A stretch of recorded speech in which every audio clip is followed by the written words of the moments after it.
Docteur Patrick Pelloux, il se passe quoi là? Les centres des centres sont obligés de fermer? Bah oui, il n'y a pas de vaccin. Là, on est en train de gérer une pénurie. Voilà, on est en train de gérer une pénurie qui est pas forcément la faute on va dire de l'Europe ou de la France. C'est juste que Pfizer n'approvisionne pas comme il devrait. Alors, excusez-moi, docteur. On a reçu, c'est les chiffres du gouvernement, on a reçu à peu près 2 millions de vaccins en France. Ouais. On en est à 650 000 à peu près personnes vaccinées ce matin. Ouais. On ne sait pas comment... Le 1,5 million qui manque. Alors ça, je ne sais pas où il est. Mais ça, personne ne sait où il est. C'est ça qui est un peu gênant. Un, on ne sait pas où il est. Deux, c'est vraiment insupportable parce que on est plusieurs toubibs à être montés au créneau en disant faut se vacciner, etc. Et c'est hyper important pour sauver le pays et tout. Et d'un coup, on vous dit, ah ben, il n'y a plus de vaccin. Deuxièmement, maintenant, quand on vaccine, vous savez, il y a une deuxième injection qu'on fait de principe à la 4e semaine. Bon, voilà, c'est tout à fait envisageable. À l'heure actuelle, maintenant, on est obligé de prévoir cette deuxième injection. Donc, en fait, l'écart qui avait été décidé par le gouvernement, qui était intelligent, en disant, voilà, de 3, on passe à 4, comme ça, on gagne une semaine de primo-vaccination, comme ça, on protège plus de gens à 70%, c'était bien. Là, on ne peut pas le faire maintenant. Là, quand ce monsieur vous dit fort justement, je ne remets pas en cause leur volonté de faire ça dans un gymnase, etc., soit. Puis il dit, j'ai 3 box. Et puis, on va vacciner 3 malades toutes les 20 minutes. Mais c'est trop peu, les amis.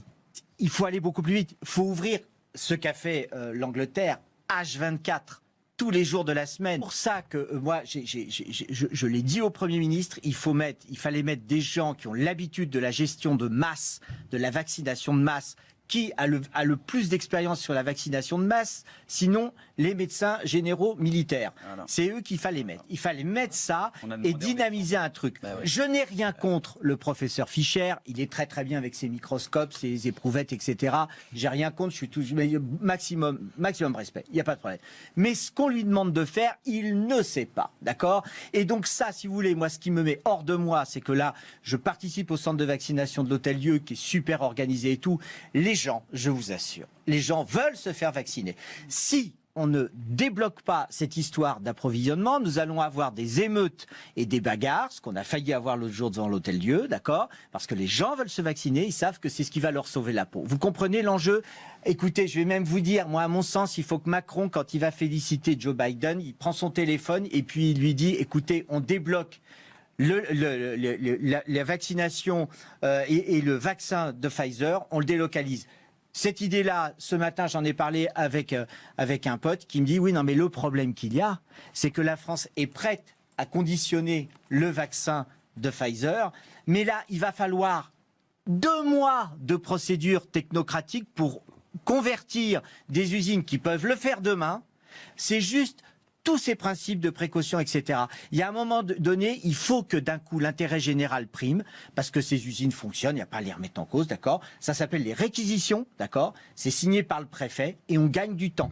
Vous vous rendez compte de ce qu'on gagnerait si on avait des usines de production en France? Et on gagne la partie. Quand vous avez aujourd'hui Amazon qui propose ses services à Biden, j'ai envie de vous dire pourquoi pas. Si d'un coup les vaccins arrivent partout dans les 2 heures, c'est parfait, moi ça me va très bien. Le problème qu'il y a, c'est que le fonctionnement technocratique, il bloque tout. Vous avez le pouvoir de dire aux usines capables de fabriquer, vous fabriquez tout de suite.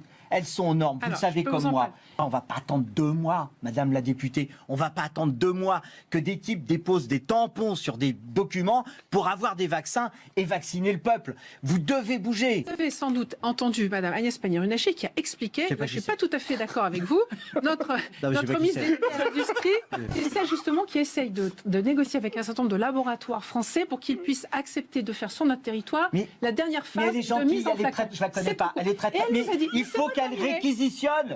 Elle faut qu'elle réquisitionne. Laissez-moi terminer. Vous pouvez toujours réquisitionner une usine demain matin. Vous interrogerez le directeur de l'usine et il vous expliquera que pour lui, pour mettre en route, pour changer, parce qu'il a une ligne de production, il est en train de produire quelque chose. Oui, mais là, il va le faire dans 2 mois. Il faut qu'il arrête sa ligne. Je ne parle pas de l'administration, je parle de la technique uniquement. Il arrête sa ligne pour mettre autre chose. Eh bien, vous lui demanderez. Il lui faut 1 an pour le faire. Non, au mois d'avril, on n'avait plus de respirateurs. Et là, vous avez le génie français.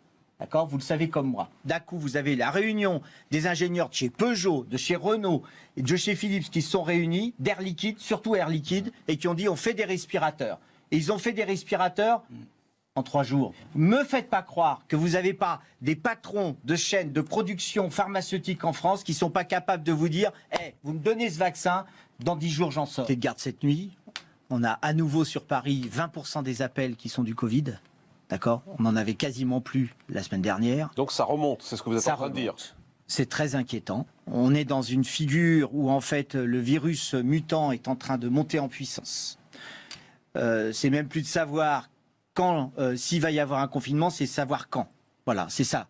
Ça me bouleverse de vous dire ça. Mais si ça suit la pente à laquelle j'ai assisté cette nuit, avec des malades graves, avec le problème qu'on va avoir sur les hôpitaux, la surcharge, etc., etc. J'en ai parlé avec Martin hier ce matin. On est bouleversés tous. Vous comprenez ma colère par rapport au vaccin, parce que c'est pas possible. On va redire aux gens qu'on va les confiner. On va devoir redéprogrammer. On a 60% de retard sur les coloscopies, donc ça veut dire qu'il y a des cancers qui sont en train de monter. Vu le merdier, parce que c'est comme ça qu'on ne peut pas le définir autrement, d'accord, dans lequel on est.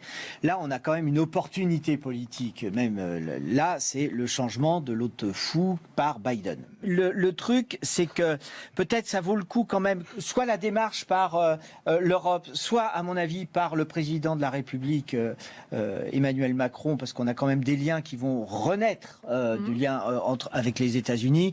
Il faut que Pfizer lâche le virus, le droit de l'exploiter dans tous les pays et qu'il soit universel. Vous voyez, là, il y aurait une initiative. Le brevet du vaccin. Vraiment, il faut une initiative de la France, même au niveau des Nations Unies, pour dire, écoutez, le vaccin, voilà, dans tous les pays, on le diffuse. Parce que si on fait pas ça,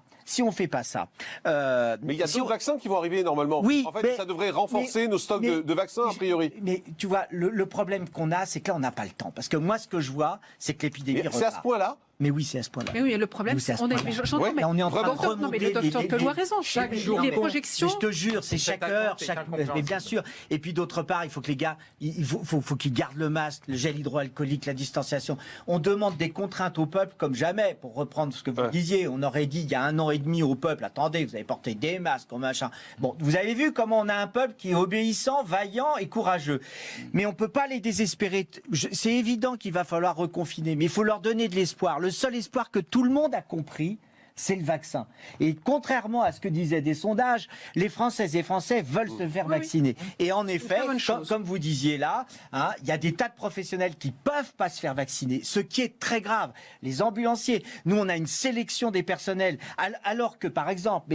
Je critique pas, c'est pas facile de ce qui se passe, d'accord? Mais à mon avis, dans les hôpitaux, fallait dire on vaccine tous les personnels à risque dans les services des urgences. Rien. Non, parce que vous avez. Non, c'est l'instruction qui a été donnée. Non, cher ami, non, je vous assure, vous avez des personnels qui travaillent dans les réanimations parce qu'ils ont moins de 50 ans, ils peuvent pas être vaccinés. On en a perdu qui avaient moins de 50 ans, ils sont décédés. D'accord. Donc du coup, il y avait des priorités, mais on parle pas avec le ministère de la Santé. Vous comprenez? On parle pas parce qu'ils sont entre eux. C'est un clan. On parle pas, on peut pas discuter avec eux pour leur dire vous vous trompez. J'ai eu le directeur de cabinet pendant un instant parce qu'il était pas content parce que j'avais dit que ça marchait pas. Donc là, je l'ai eu pendant une demi-heure au téléphone, puis après plus de son, plus d'image. C'est pas comme ça qu'on gère la crise. Vous voyez, des gens de terrain comme moi, je suis pas un passe-droit, je suis quelqu'un totalement quelconque. Mais quand vous dites, ça ne fonctionne pas. Entendez que le truc ne fonctionne pas. Je peux vous garantir qu'au quotidien, tous les jours, des parlementaires, quel que soit leur bord politique, alertent, interpellent les cabinets, notamment celui de M. Véran, et je vous assure qu'il y a une réaction, immédiate. Aujourd'hui, et je pense que vous serez d'accord avec moi, docteur Patrick Pelou, juste Patrick, la crainte aujourd'hui, c'est ce virus qui vient de Grande-Bretagne. A priori, il est en France? Non, oui, il est en France. Il est en France, il est en train de passer, mais à une vitesse grand V. Et ce qui se passe justement en Grande-Bretagne, c'est inquiétant. On va aller à Londres. Là, les chiffres, excusez-moi, madame la députée, mais là, les chiffres, 15 millions de personnes vaccinées d'ici la mi-février. Et nous, on nous dit, on va arriver à 1 million fin janvier. N'oublions pas qu'eux, ils vaccinent également avec leur vaccin AstraZeneca, qui, lui, a été validé en urgence en décembre. Et nous, le dossier d'Astra est toujours sur le bureau de l'Agence européenne du médicament. Et quand est-ce qu'elle le regarde? Quand est-ce qu'elle le regarde Le 29 janvier. Non, mais c'est terrible. Là, vous envoyez des commandos de la marine, vous allez voir comment ça va être signé. Non, mais je reconnais. Non, mais vous vous rendez compte à Londres? Le 29 janvier. Vous vous rendez compte en Grande-Bretagne, 4,5 millions de personnes vaccinées. Est-ce que c'est l'Europe qui nous freine? Alors non, c'est pas l'Europe qui nous freine. N'oublions pas que l'Europe a pris des commandes, des précommandes dès le mois de juin. Mais pourquoi ils ont plus de vaccins que nous Alors, ils ont plus de vaccins que nous parce qu'ils ont passé d'abord l'Astra.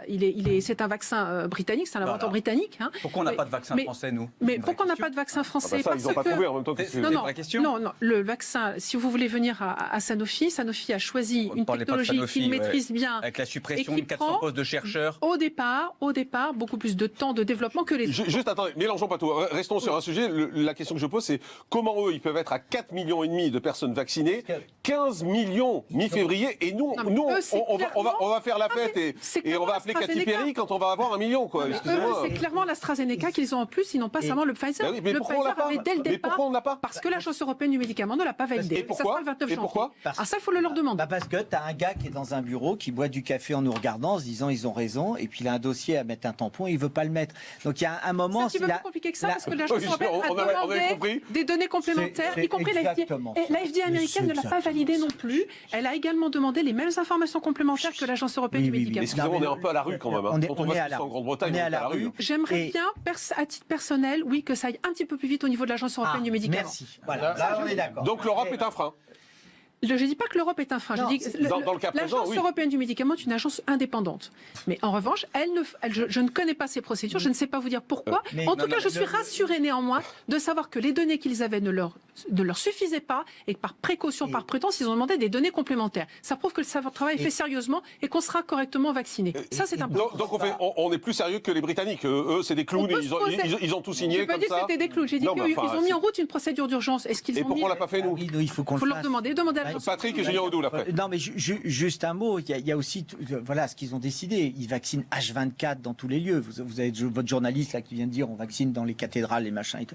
C'est cette dynamique, mais en fait cette dynamique là à l'heure actuelle, c'est juste qu'on n'a pas les doses. Vous voyez, on retombe sur le même problème. Mais on n'a pas AstraZeneca. Si on avait AstraZeneca, on aurait des doses. Exactement, mais au moins qu'on aille vite. Je veux dire, il y a la souveraineté du pays. La souveraineté du pays, elle est garantie même au sein de l'Europe.